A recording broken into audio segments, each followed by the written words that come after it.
오늘 마가복음 마치는 날인데요. 마가복음 16장 9절에서 20절 말씀을 통해서 부활의 증인 또 증인의 사명이라는 제목으로 말씀을 드리려고 합니다. 사본학을 연구하신 분들이 마가복음 16장 8절에서 끝나고 9절에서 20절 말씀은 후대에 어떤 사람이 삽입을 했다 이렇게 대부분 이야기를 하는데요. 9절에서 20절 말씀을 괄호로 치놓고 어떤 사본에는 없다고 하는데, 없다고 하는 사본이 어떤 사본인가 하면 권위 있는 시내산 사본 그리고 바티칸 사본 등입니다. 그럼에도 불구하고 이 9절에서 20절 말씀이 성경을 정경화하는 교회 공의회에서 이렇게 성경으로 들어오게 된 것은 성령님께서 감동을 주셔서 들어온 것이므로 똑같이 권위 있는 성경으로 그대로 받아야 되는 것이죠. 9절에서 20절 말씀은 초대교회가 예수님의 부활을 어떻게 생각하고 있었는지, 그리고 제자들이 부활을 어떻게 받아들이고 있었는지 보여줍니다. 이 마가복음의 주제는 1장 1절 말씀에 선포를 했었는데요. 하나님의 아드님 예수 그리스도 복음의 시작이라. 여기에 복음은 예수 그리스도를 말하며, 복음을 요약하면 하나님의 아드님 예수님이 이 땅에 오셨다, 초림이라고 그러지요. 또 우리를 위하여 고난을 당하시고 십자가에서 죽으시고 장사되시고 부활하시고 승천하셨으며 성령을 보내시고 마지막에는 주님 다시 오신다, 재림. 여기까지가 복음입니다. 복음. 예수 그리스도에 관한 전체적인 이야기.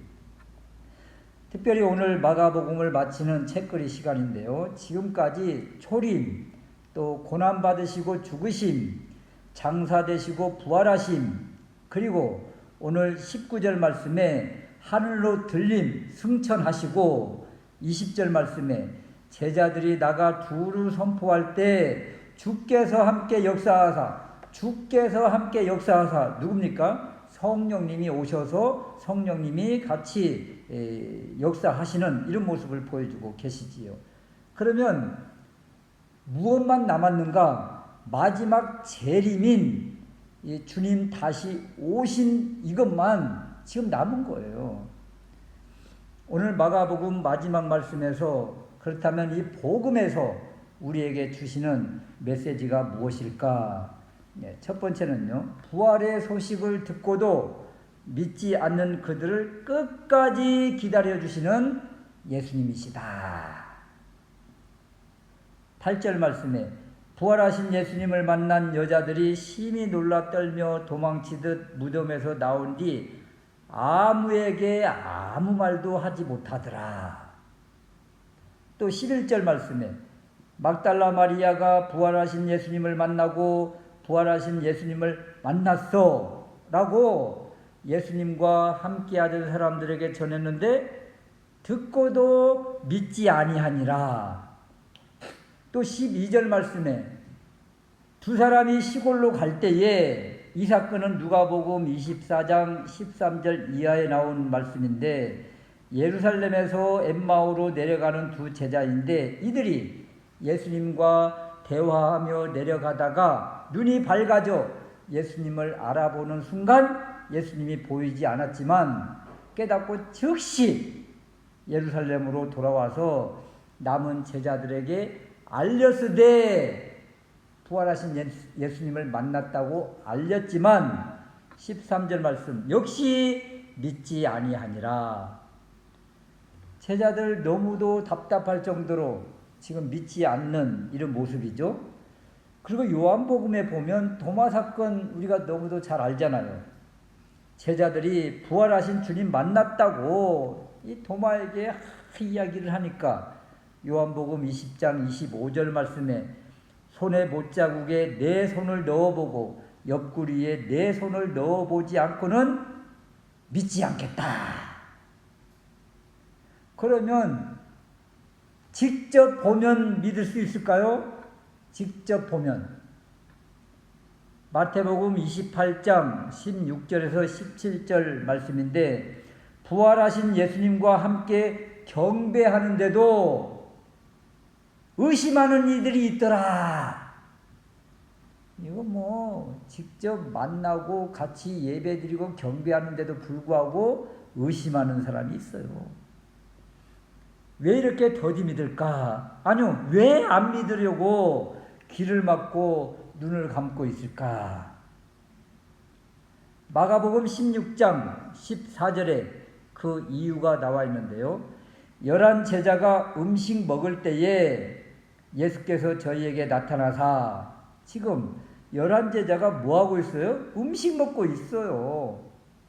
다른 사람들이 계속 주님 부활하셨다고 이 기쁜 소식을 막 전하고 들었는데도 불구하고 제자들이 지금 뭐하고 있는가 하면 밥 먹고 있어요. 지금 밥이 들어가요, 지금. 네? 지금 밥이 들어갈 때냐고요, 지금. 여기저기에서 예수님 부활하셨다고 보고가 계속 들어오는데 가룟 유다만 뺀 그 11 제자들이 다 모였는데 지금 밥 먹을 때냐고요. 그동안 주님이 부활하신다고 하신 말씀들을 다시 상기하면서 복기해야 되지 않습니까? 그렇다면 우리 지금 여기 이대로 이렇게 앉아 있을 수가 없지.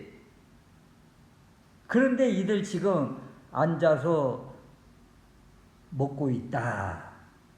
깨닫지 못하고 믿지 못하는 이들을 우리 주님이 불쌍히 여기사 직접 찾아오셔서 한마디 하십니다.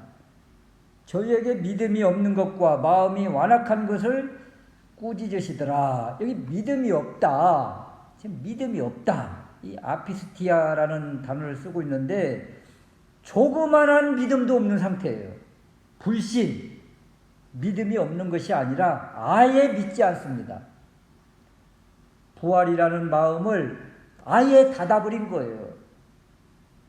믿어보려고 하는 마음이 아예 없는 거예요. 주님이 십자가에서 완전히 돌아가시고 요셉이 무덤에 장사 지낸 것을 두 눈으로 확실히 똑똑히 봤기 때문에 그 어떤 부활에 대한 소리에 꿈쩍도 하지 않는 것입니다. 이것을 주님이 책망하시는 거예요. 또 마음이 완악하다, 완고한 마음으로 그 어떤 것도 수용할 마음을 닫고 고집부리고 있는 이것을 주님이 지금 책망하고 계십니다. 여기에 책망하신다, 꾸짖다, 이것은 우리 주님이 제자들에게 아직도 기대하고 있는 것이 있어서 이들을 지금 책망하고 계신 것이고, 제자들은 이 책망, 주님의 꾸짖고 책망하심이 오히려 소망이 있다는 거예요. 소망이 있다. 로마서 1장에 보면 하나님을 마음에 두기 싫어하는 이들을 어떻게 하는가 하면 상실한 마음대로 내버려 두고, 더러움에 내버려 두고, 부끄러운 욕심에 내버려 두신다는 말씀이 계속 나옵니다. 내버려 두신다. 버려 두신다. 이것은 포기잖아요. 버려버림. 우리 주님 믿음 없고 완악한 이들을 책망하시고 꾸짖으셨다는 이 말씀은 주님이 이들을 포기하지 않으셨다는 것이고, 이들을 계속적으로 지금 붙들고 같이 가자고 지금 사인을 계속 주시는 거예요. 히브리서 12장 6절 말씀에 보면 주께서 그 사랑하시는 자를 징계하시고 그 받아들이시는 아들마다 채찍질 하심이라. 아들마다 채찍질 하심이라. 히브리서 12장 8절에는 징계는 다 받는 것이거늘 너희에게 없으면 사생자요 친아들이 아니다. 여러분, 이 징계, 채찍, 꾸짖음, 책망, 이것이 바로 우리 주님이 우리를 계속 붙잡고 계신다는 큰 은혜의 말씀인 거예요. 요즘 교권이 무너졌다는 말이 많이 나오잖아요. 아이들 인권도 중요하지만 이 교권이 무너지면 교육이 무너져서 바른 교육을 할 수가 없어요. 바른 길로 이끌 수가 없어요. 우리 주님 이 제자들을 지금 꾸짖고 책망하시는 이런 모습, 이것이 바로 포기하지 않으시는 주님의 끈질긴 사랑이라는 것입니다. 끈질긴 사랑.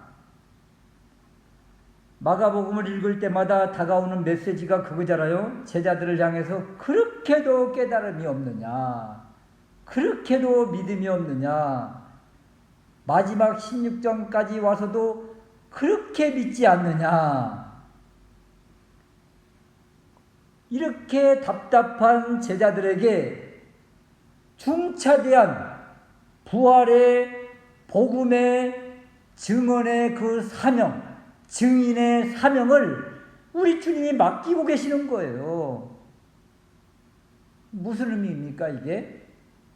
지금 이들이 믿지 않고 깨닫지 못하고 있지만 이들이 반드시 이루어낼 것이다, 하게 될 것이다, 주님이 하게 하신다는 그런 사인입니다. 여기에 소망이 있는 거예요. 우리 자신을 바라봐도 자신 있는 부분이 하나도 없어요. 그런데도 주님은 끝까지 기다리시고 그리고 맡겨주신 거잖아요. 이 주님의 사랑이 느껴진다면 조금 더 마음을 열고 주님께 더 가까이 나아가야 되지 않겠습니까? 두 번째 살펴볼 말씀은 주님이 맡겨주신 사명 복음의 증인인데요. 이 사명을 감당하는 이에게 감당할 수 있는 능력을 주신다는 거예요. 15절 말씀인데요. 우리 주님이 믿지 않는 제자들에게 사명을 주십니다. 너희는 온 천하에 다니며 만민에게 복음을 전하여라. 그리고 20절 마지막 말씀인데요.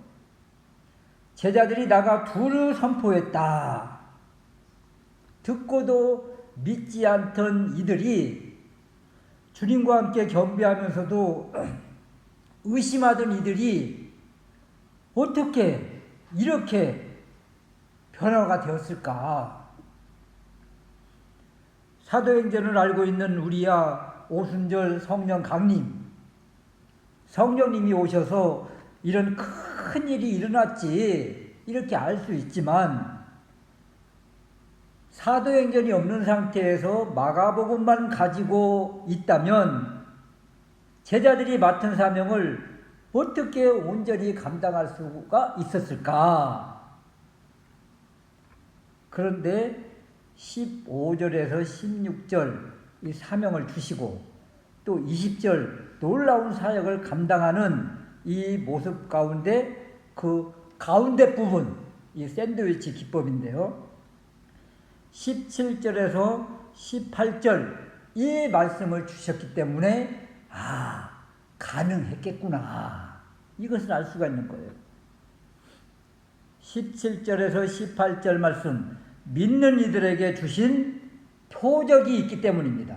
이 말씀이 바로 성령님이 함께 하시면 나타나는 표적들인데 성령님이 함께 하시기 때문에 가능했다, 이런 거예요.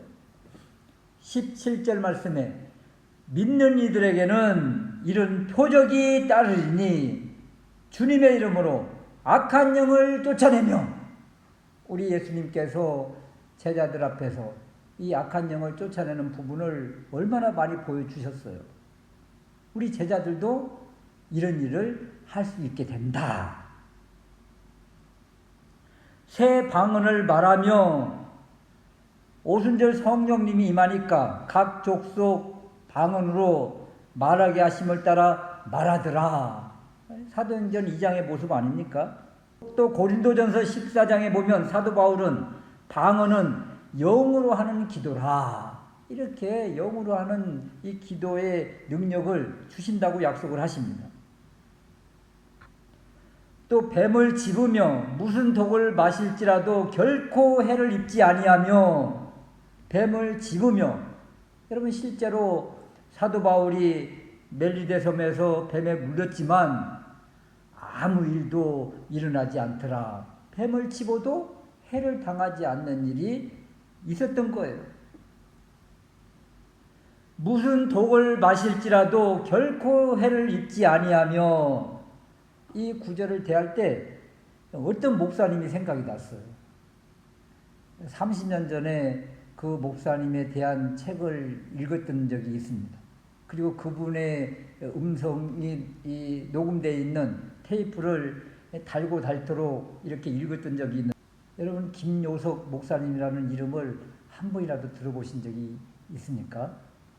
이 목사님이 꿈이 그거잖아요. 중국 나환자들에게도 복음을 전하고 싶습니다. 그거 한번 보고 싶습니다. 이것이 꿈이어서 지금 전라남도 영암에서 어떻게 돈 한 푼 없이 지금 중국까지 온 거거든요. 기도를 딱 하고 이제 딱 먹는데, 이 술이 아니고 물이더라는 거예요. 물. 한 잔을 딱, 그래서 물을 한 잔을 그냥 벌컥벌컥 마셨다는 거예요. 그러니까 그 앞에 있는 공산당이 아이고 목사님이 술이 세시군요, 그런다는 거예요. 그래서 두 번째 잔을 확 따른 다음에 자, 또 한 잔 또 합시다. 그래서 두 번째 잔도 딱 먹었는데 역시 또 물이었다는 거예요. 물. 그 이제 세 번째 잔, 목사님 대단하십니다. 그리고 세 번째 잔을 딱 해서 먹는데 역시 물이었다는 거예요. 이 목사님은 물 세 잔 먹은 거예요. 이 공산당 간부는 완전히 쓰러져가지고 행설수술하고 그 전날 이제 이 목사님을 그 나환자촌으로 인도를 한 거죠. 그래서 나환자 보니까 정말 비참하기 이를 데 없는, 그냥 돼지 짐승만도 못한 그런 삶을 살고 있더라는 거예요. 근데 그곳에서 이렇게 다니는 가운데 복음을 전하고 그러는데 멀리서 아리랑 소리가 들려서, 아니 한국 사람이십니까? 그러니까 자기는 뭐 한국 자체도 모르고 그렇게 살면서 조선 사람이라고 하면서 그 아리랑을 불러서 그분에게 복음을 전하고 이렇게 이제 왔다는 거예요. 그리고 나서 어떤 계기가 되어서 다시 6개월 만에 그곳을 다시 한번 이제 방문을 했는데, 그곳에 갔더니 그 중국의 나환자들이 막 목사님 하면서 예수 하면서 막 달려오더라는 거예요. 중국의 나환자들이. 그리고 그분은 그 아리랑 불렀던 그분은 갔더니 이미 이제 돌아가시고, 그분이 그 나환자들을 다 복음을 전한 것입니다. 우리가 이렇게 몸을 이렇게 문드렸지만 우리는 병신이 아닙니다. 우리는 죽으면 하나님 나라에 들어갑니다. 하나님 왕국 천국이 우리를 기다립니다 하면서 그 복음을 전했다는 거예요. 그래서 중국 그 나환자들이 그 목사님한테 막 감사하면서 달려왔다는, 이 말씀 속에 무엇이 있습니까? 이 간증 속에 무슨 독을 마실지라도 이 독을 이렇게 변화시켜 주신 거예요. 쉽게 말하면 이 독주, 이 술을 물로 변화시켜 주시는 분이 우리 주님이시다. 이 물을 포도주로 바뀌는 부분도 있지만, 그런 말씀도 있지만, 이 독주를 물로 바꿔주시는 분, 우리 주님이시다. 이렇게 주의 복음을 위해서 나아가면 이런 일들이 실제 일어나는 거예요. 그리고 또 어떤 은혜를 주신다고 하십니까? 병든 사람에게 손을 얹은즉 나으리라. 치유의 은혜를 주시겠다는 약속이에요. 이 말씀을 이루시는 분이 바로 성령님이시지요. 예수 이름으로 선포할 때 주님이 이루어 주신다는 이 약속이 있기에 제자들이 담대하게 나아가서 하나님 말씀 복음을 전해서 이 놀라운 복음의 역사를 기록한 것이 바로 사도행전이고 그래서 성령행전이라고 하지 않습니까? 그냥 나가라 하지 않고 이 17절에서 18절 말씀에 이 무기를 주셔서 나가게 하신 주님이시더라. 이 주님이 주신 이 능력을 자기 과시용으로 자기 이름으로 드러내려고 하는 사람들이 종종 있는데 그런 사람들은 하나님의 영광을 가리는 거예요. 여기에 뱀을 집으며 이 말씀을 문자 그대로 믿어서 그 야외 예배 가운데 실제로 뱀을 집었다가 물려서 돌아가신 분이 계세요. 실제로. 마크 울포드라고 하는 미국 목사님인데 44살 때 야외 예배 중에 뱀을 잡았다가 이 말씀을 믿고 이 코브라 같은 뱀 맹독을 잡았다가 그냥 그 자리에서 돌아가셨어요. 여러분 이렇게 이 말씀을 이런 과시용으로 시험용으로 이렇게 사용하지 말라는 거예요. 오직 복음을 위해서 사용을 한다면 우리 주님이 이렇게 놀라운 일을 보여주신다. 오늘 마가복음 설교를 마치면서 우리에게 주시는 가장 큰 은혜는 다른 것 아닙니다. 믿음 없는 우리 제자들 믿음 없는 모습을 계속 보여주잖아요. 믿지 아니하더라, 믿지 아니하더라, 믿지 아니하더라. 이런 사람들이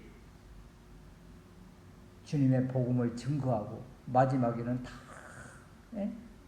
순교당하는 그러한 모습을 바라보면서 우리에게도 믿음이 없는데도 불구하고 믿음 없는 우리를 끝까지 기다려주시는 하나님의 사랑, 하나님의 사랑. 이것을 우리가 이 말씀 속에서 받아야 되겠다. 또 부활을 믿고 싶어도 믿을 수 없는 것이 사실 부활인데 이 부활이 믿어지잖아요. 우리 지금 믿어지잖아요. 부활이 믿어지는 것, 이것이 바로 성령님이 우리 안에 계시다는 증거입니다. 증거. 이건 성령님을 통하지 않고는 부활을 믿을 수가 없어요. 어떻게 부활이 믿어져요? 지금 수천 년 동안에 부활한 분이 한 분도 없는데 우리 주님 빼고 그래서 아무도 믿을 수가 없는 거예요. 이것은. 그런데 우리가 지금 부활을 믿고 있잖아요. 이것이 바로 성령님이 우리 안에 계시다는 가장 확실한 표적이고 증거인 것입니다. 우리 주님 우리 안에 계세요. 무엇으로? 성령님을 통해서. 그래서 다른 사람들이 믿지 않는 부활이 믿어지는 것입니다. 성령님이 우리와 함께 하셔서 믿을 수 없는 그 부활을 믿게 하시는 것, 이것이 바로 마가복음이 우리에게 주시는 큰 은혜라는 것입니다. 이런 사람, 이런 믿음의 사람 한 사람 한 사람, 그 사람들을 통해서 한국교회에 복음이 증거되어지고 지금 이 교회가 그렇게 많이 세워지며 믿는 자들이 지금 많이 줄었다고 하지만 그래도 믿음의 사람들이 곳곳에서 큰 일을 감당하고 있는 것입니다. 성령님의 강력한 능력을 주셔서 감당케 하시겠다는 거예요. 우리도 이처럼 우리를 통해서 주님은 힘있게 복음이 증거되게 하신다. 이러한 일에 쓰임받는 복음의 증인, 부활의 증인, 우리 모두가 될 수 있으시기를 주님의 이름으로 축원합니다.